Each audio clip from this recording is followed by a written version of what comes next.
एक भी press conference ना करना, किसानों के लिए इनके प्रवक्ताओं द्वारा आतंकवादी बताना, ठीक, किसानों के लिए अभद्र भाषा में बात करना, और देश में किसान दिल्ली आ रहा है उसको रोकना, उसको प्रताड़ित करना। इनका जो डर है वो बताता है कि ये झुके हुए डरे हुए लोग हैं।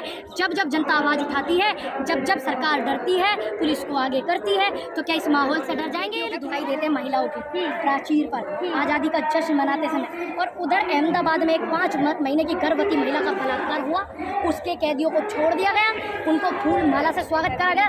जिस देश की ऐसी स्थिति हो गई हो, जिस देश, उसको विश्व गुरु बनने से कोई नहीं रोक सकता। बैठ करके किसान का बालक भुगत नहीं लेगा। सुन लीजिए, आज मैं इस बात को कहती हूँ, आपको क्या तकलीफ अगर कोई किसान का बालक MP MLA बने? आपको समस्या है, आपको सबसे ज्यादा समस्या है, इसीलिए आप ऐसे सवाल करते हैं। देश का अन्नदाता का बालक जो है मुकदमे ही नहीं लेगा, वो मुकदमे लेगा, अगर धरना करेगा, आंदोलन करेगा, तो वह MP MLA बन के हमारी आवाज भी उठावेगा।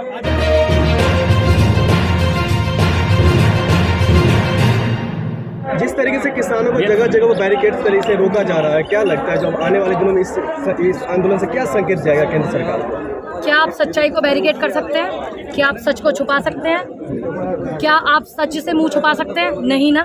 बैरिकेड करने का जो तरीका है ये इनका सिर्फ डराने का है, और ये देश का किसान है, ये कभी डरता नहीं है। क्योंकि आंदोलन के दौरान जो भी कुछ इन्होंने किया, इन्होंने जो हम पे पानी की बौछारें चलाई, इन्होंने जो दिल्ली में परमिशन देने के बाद ऐसे ऐसे गोले चलाए, आपने देखा वो लाखों वीडियो, तमाम वीडियो पड़ी हुई है, आप देख सकते हैं। कोई इन्होंने नया काम नहीं किया और कोई पहला काम ये नहीं हुआ है, लेकिन इनसे देश के किसान का मनोबल और बढ़ता है।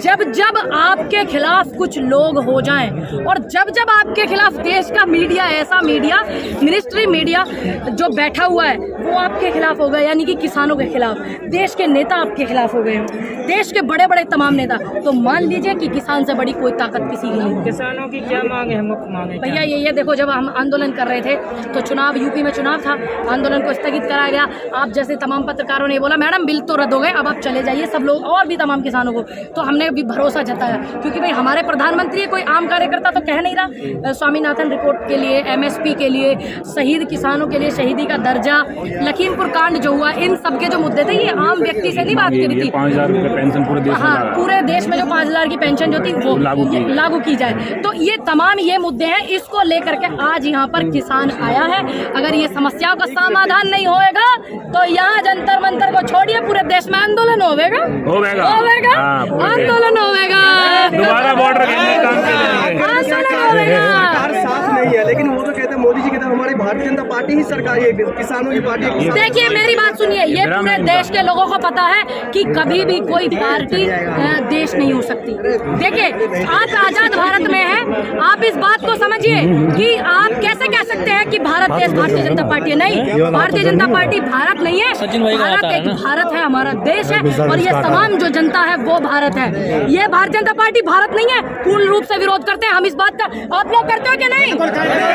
जनता भारत है, जनता कान खोल करके सुन ले, जनता भारत है। मोदी जी मतलब किसान के साथ नहीं है। साथ अगर वो होते तो जो शहीद किसान हुए हैं वो ये नहीं कहते कि किसान कोई शहीद नहीं हुआ, किसान नहीं हुआ शहीद, हमारे पास रिकॉर्ड नहीं है, ये नहीं कहती सरकार।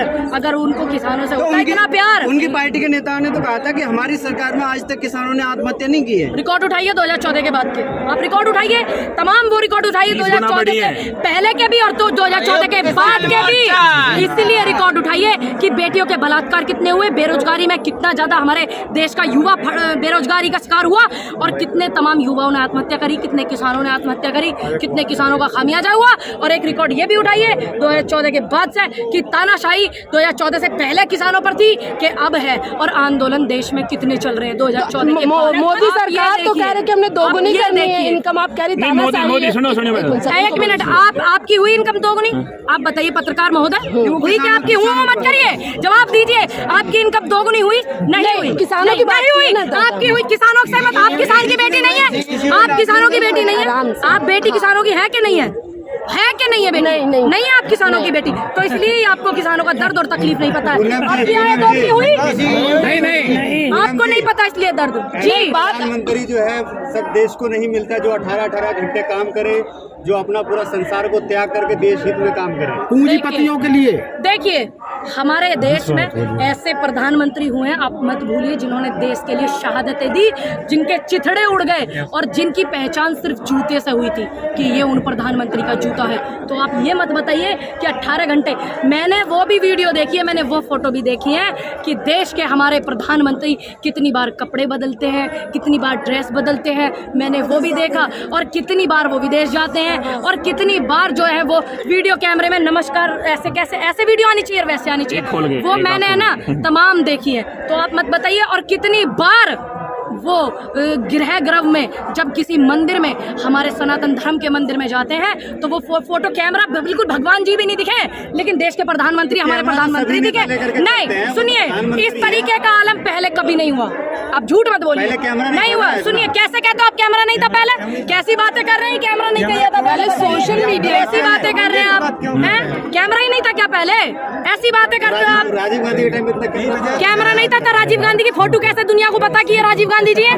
कैसे पता है? कैसे पता है? सुन लीजिए, कैसे पता? क्यों 2014 से पहले, कैसे 2014 से पहले कैमरा ना है, मोबाइल ना है? कैसे है ना? पहले इंटरनेट मोदी जी फोटो खिंचवा के उसको बढ़ावा दे रहे हैं। कैमरा था कि नहीं था? और जब आंदोलन हुआ था ना देश की आजादी का, जब इतने संसाधन नहीं थे, लेकिन आंदोलन की फिर भी एक एक रूपरेखा पूरे देश की जनता के सामने है कि किसने देश की आजादी के लिए लड़ाई लड़ी। लेकिन वो तो कह रहे 70 साल में कुछ हुआ ही नहीं है। आप कह रहे हैं कि रूपरेखा है सरकार, तो काला जादू, और 70 साल देश के प्रधानमंत्री काले पकड़े पैर करके गंगा में स्नान करते हैं, तो क्या वो काला जादू करने गए थे?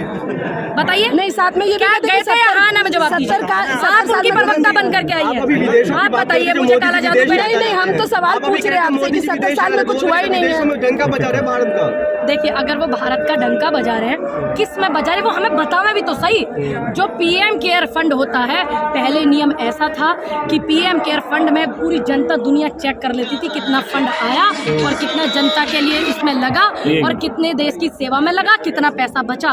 उसको बंद करना, उस पैसे को संस्था में लेना, ठीक, और जनता को कुछ ना बताना, एक भी प्रेस कॉन्फ्रेंस ना करना, किसानों के लिए इनके प्रवक्ताओं द्वारा आतंकवादी बताना, ठीक, किसानों के लिए अभद्र भाषा में बात करना, और देश में किसान दिल्ली आ रहा है उसको रोकना, उसको प्रताड़ित करना। इनका जो डर है वो बताता है कि ये झुके हुए डरे हुए लोग हैं। जब जब जनता आवाज़ उठाती है, जब जब सरकार डरती है, पुलिस को आगे करती है, तो क्या इस माहौल से डर जाएंगे ये लोग? डर जाएंगे जी। पिछले एक साल से आपने एक साल तक आंदोलन किया, उसके बाद आज आपको फिर जंतर मंतर पर आना पड़ रहा है, तो क्या बताना चाहिए? कल आपके नेता राकेश टिकैत को गिरफ्तार भी कर लिया गया। देखिए, हमने बात मानी, हमने भरोसा करा, किसान भरोसा करता है, किसान ने भरोसा करा, हमने अपने प्रधानमंत्री पे कि भाई इन्होंने कहा था आंदोलन को बिल वापस होगा, स्थगित कर दो, स्वामीनाथन रिपोर्ट कर देंगे, ये कर देंगे, वो कर देंगे, लेकिन ये मुकर गए अपने बातों से। तो इसलिए देश के अन्नदाताओं को दोबारा आना पड़ा और आवेगा, और आंदोलन भी होगा बड़ा। तो क्या बड़ा कुछ होने वाला है? क्यों नहीं होगा? जब देश की समस्या, जनता की समस्या, किसानों की समस्या बड़ी हो जाएगी, तो कैसे नहीं होगा आंदोलन बड़ा? सरकार मुर्दाबाद। 2024 के चुनावों पर भी हमें इसका असर देखने को मिल सकता है क्या? देखिए, हम तो ये चाहते हैं हम देश में कि एक तरफ जब प्रधानमंत्री बेटियों की दुहाई देते हैं महिलाओं की प्राचीर पर आज़ादी का जश्न मनाते समय, और उधर अहमदाबाद में एक 5 महीने की गर्भवती महिला का बलात्कार हुआ, उसके कैदियों को छोड़ दिया गया, उनको फूल माला से स्वागत करा गया। जिस देश की ऐसी स्थिति हो गई हो, जिस देश, उसको विश्व गुरु बनने से कोई नहीं रोका। मैम, ये अलग बात है, ब्राह्मण इससे संस्कार लीजिए। कोई भी कौन कहता है कि ये ब्राह्मण है? ऐसे लोग ब्राह्मण होते हैं, ऐसे ब्राह्मण होते हैं। ये भाजपा के नेता का बयान मैंने सुना। इन ब्राह्मणों का पतन तो जब से ही शुरू हो गया था, जब इन्होंने अपनी ही बेटी को ये बोला था कि इंदिरा गांधी जी को, आयरन लेडी को इन्होंने ये बोला था ना कि इसने शादी मुस्लिम से करी। एक पारसी से, फिरोज गांधी एक पारसी थे, पारसी से शादी करने के बाद इन ब्राह्मणों ने जब बोला था ना इंदिरा गांधी जी को कि मुस्लिम से शादी करी, और एक पारसी से शादी करने के बाद इंदिरा गांधी को मुस्लिम बताया इन ब्राह्मणों ने, ठीक, और एक पारसी से शादी करने के बाद में स्मृति ईरानी को कट्टर हिंदू बताते हैं। इन ब्राह्मणों का पतन तो तभी से शुरू हो गया था। ध्यान रखना इस बात का, तमाम ब्राह्मण, और मैं ब्राह्मण परिवार से हूँ, और मैं इस बात को बिल्कुल जोरों शोर से कहूंगी कि इन ब्राह्मणों का जो पतन हुआ था ना, इसी बात से हुआ था, जब इन्होंने अपनी बेटी को, जिस बेटी ने देश के लिए इतना करा हो, जिस बेटी ने अपनी शहादत दी हो, ठीक, इन्होंने ही अपनी बेटी को ये बोला था इन ब्राह्मणों ने ही सबसे ज्यादा बोला था, ठीक। और जिसको मेरे नाम के ब्राह्मण को वो करने हो खूब कर लेना। ये बात सच है कि इनका पतन ही जब से चालू हुआ है। मोदी समर्थकों को आज तक ये क्यों नहीं पता चल रहा है कि फिरोज गांधी मुस्लिम थे या पारसी थे?